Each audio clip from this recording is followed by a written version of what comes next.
Hello everyone, welcome to biology preparations. आज के इस वीडियो में हम बात करेंगे इकोनॉमिक इम्पोर्टेंस ऑफ बैक्टीरिया, यानी बैक्टीरिया की हार्मफुल एक्टिविटीज़ और कौन से फील्ड में बैक्टीरिया यूज़फुल होता है, ये सारी चीज़ें डिस्कस करेंगे इस वीडियो में।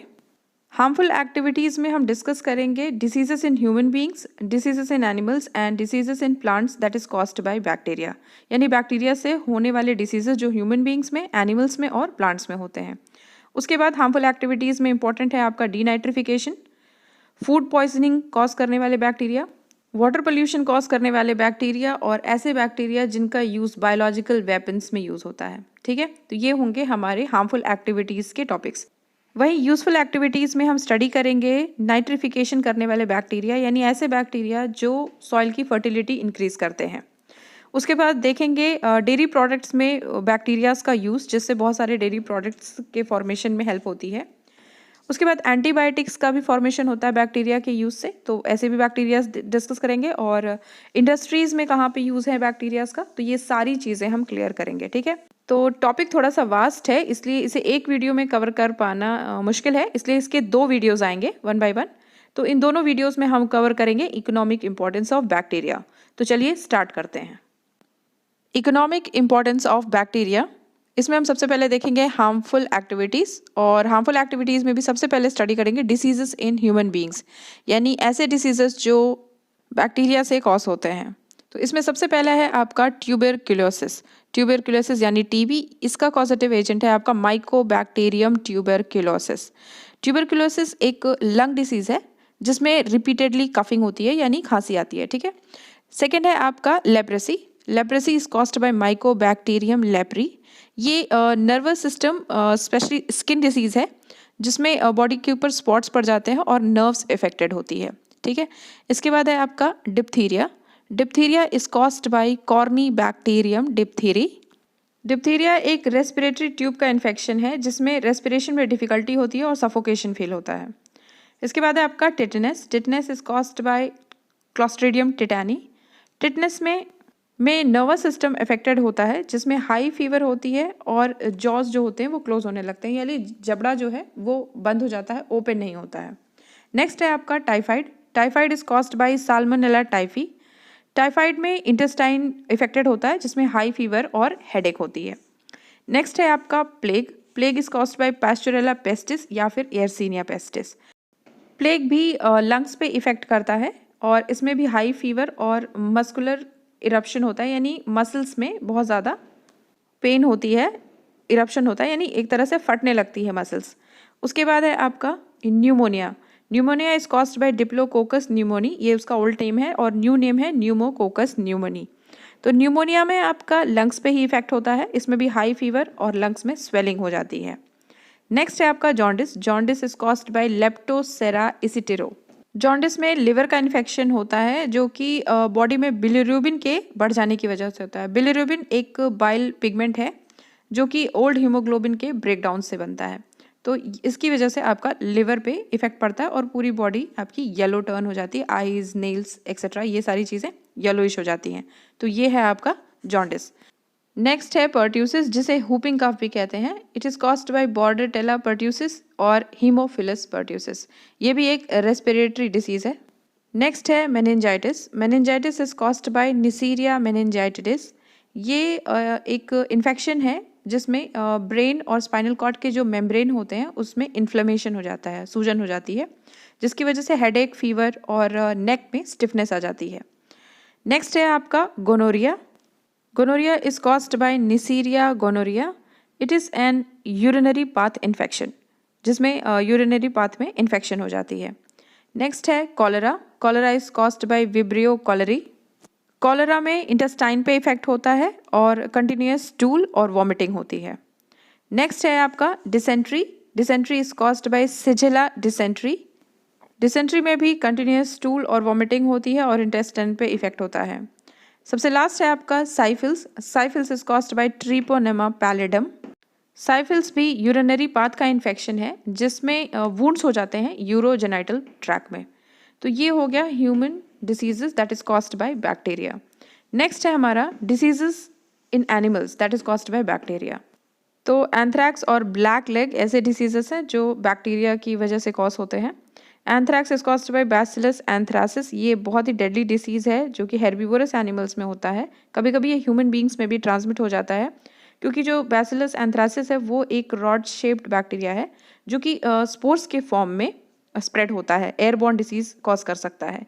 इसे बहुत ही ईजिली स्टोर किया जा सकता है और ये नेकेड आई से विजिबल नहीं है, ना तो इसका कोई टेस्ट होता है और ना ही कोई स्मेल होती है। इस वजह से इसे स्टोर भी किया जाता है। तो इसको मेजरली बायो वेपन के फॉर्म में यूज़ किया जाता है, यानी एक ऐसा बैक्टीरिया जिसको वेपन की तरह यूज़ किया जाता है। अगर इसे स्प्रेड कर दिया जाए तो thousands of people can be killed. तो इसलिए इसे बायो वेपन के फॉर्म में भी यूज़ किया गया था। ये बैन है, अब इसे यूज़ नहीं किया जा सकता, लेकिन बायो वेपन के फॉर्म में ये बहुत ही डेडली है। नेक्स्ट है आपका black leg. It is caused by clostridium chauvoei. ये कैटल और शीप में होने वाली डिसीज़ है जिसकी वजह से इनके मसल्स में इन्फ्लेमेशन हो जाता है। तो ये हो गए आपके diseases in animals that is caused by bacteria. Next है आपका डिसीजेस इन प्लांट्स। प्लांट्स में वो डिसीजेस जो बैक्टीरिया के वजह से कॉज होते हैं। तो सबसे पहला है citrus canker that is caused by xanthomonas citri. Canker plants में डेड एरियाज होते हैं जो कि स्टेम में, बार्क या वुडी ट्रीज के कॉर्टेक्स में प्रेजेंट होते हैं। तो इन्हीं डेड एरियाज में जब इन्फेक्शन हो जाता है बैक्टीरिया का तो उसी को कहते हैं आपका कैंकर डिसीज, और ये सिट्रस प्लांट्स में होता है, इसलिए ये है सिट्रस कैंकर जो कि ज़ैंथोमोनास सिट्री की वजह से होता है। नेक्स्ट है आपका leaf blight of rice that is caused by Xanthomonas oryzae. Blight disease में प्लांट्स के पार्ट ऐसे हो जाते हैं जैसे जल गए हों, बर्न्ड अपीयरेंस देते हैं। नेक्स्ट है leaf streak of rice that is caused by xanthomonas oryzicola. Streaks या फिर स्ट्राइप्स बन जाते हैं, लॉन्ग लॉन्ग एलोंगेटेड या नैरो वुंडेड फॉर्म्स हो जाते हैं, तो इसीलिए इसको कहते हैं स्ट्राइप्स या streak disease of rice. Next है angular leaf spot of cotton caused by xanthomonas malvacearum. Spots पड़ जाते हैं कॉटन के प्लांट में लीव्स पर। Crown gall in many plants, it is caused by agrobacterium tumefaciens. Galls होते हैं ग्लोबोस या फिर राउंड शेप के फॉर्मेशन होती है, आउटग्रोथ होता है प्लांट के पार्ट्स पर। आप स्पेशली पोटैटोस में आपने देखा होगा कि इस तरीके का round round hard material develop कर जाता है, तो इसी को कहते हैं गाल। तो बहुत सारे प्लांट्स में जो क्राउन गॉल डिसीज होती है वो होती है एग्रोबैक्टीरियम ट्यूमेरिफेसिन्स की वजह से। नेक्स्ट है fire blight of stone fruits. Stone fruits यानी एप्पल और पीज आपके स्टोन फ्रूट्स हैं, इनमें भी बर्न्ट जैसे अपीयरेंस होने लगता है। ये होता है आपका अर्वीनिया अमाइलोवोरा की वजह से। नेक्स्ट है ब्राउन रॉट और wilt of potatoes, it is caused by pseudomonas solanacearum. और लास्ट है black leg and soft rot of potatoes, it is caused by erwinia carotovora atroseptica. तो ये सारे जो नेम्स हैं बहुत इंपॉर्टेंट हैं, एग्जाम्स में पूछे जाते हैं, इन्हें आपको फॉर श्योर याद करना पड़ेगा। हार्मफुल एक्टिविटीज़ में हमारा नेक्स्ट टॉपिक है डीनाइट्रिफिकेशन। अभी तक हमने नाइट्रिफिकेशन देखा था, यानी सॉइल की फर्टिलिटी को इंक्रीज करने के लिए बैक्टीरिया एटमॉस्फेरिक नाइट्रोजन को सॉइल फॉर्म ऑफ नाइट्रोजन में कन्वर्ट करते हैं। लेकिन आपका डीनाइट्रिफिकेशन में इसका उल्टा होता है, यानी सॉइल फर्टाइल होती है और इसको अनफर्टाइल करते हैं। तो कुछ बैक्टीरिया ऐसे होते हैं जो सॉइल के जो नाइट्रेट्स होते हैं उनको नाइट्राइट्स में कन्वर्ट करते हैं पहले, और उसके बाद उसको नाइट्रोजन में कन्वर्ट कर देते हैं, जिसकी वजह से सॉइल की फर्टिलिटी कम हो जाती है। तो इसके एग्जाम्पल्स हैं आपके थायोबैसिलस डीनाइट्रिफिकेंस और सूडोमोनास डीनाइट्रिफिकेंस। नेक्स्ट टॉपिक है हमारा हार्मफुल एक्टिविटीज़ में फूड पॉइजनिंग। बैक्टीरिया जिसकी वजह से फूड पॉइजनिंग होती है। तो कुछ बैक्टीरिया ऐसे होते हैं जो फूड पॉइजनिंग कॉज करते हैं। इसमें मेजरली 3 टाइप्स होते हैं। पहला है आपका सैल्मोनेला एंटेरिडिस। ये बैक्टीरिया मिल्क प्रोडक्ट पर सर्वाइव करता है और मैन के इंटेस्टाइन पर इफेक्ट करता है, जहाँ पे ये टॉक्सिन्स या फिर आपका हार्मफुल केमिकल सेक्रेट करता है। इसमें आपको वॉमिटिंग और डिसेंट्री होती है, जिसकी वजह से फूड पॉइजनिंग हो जाती है।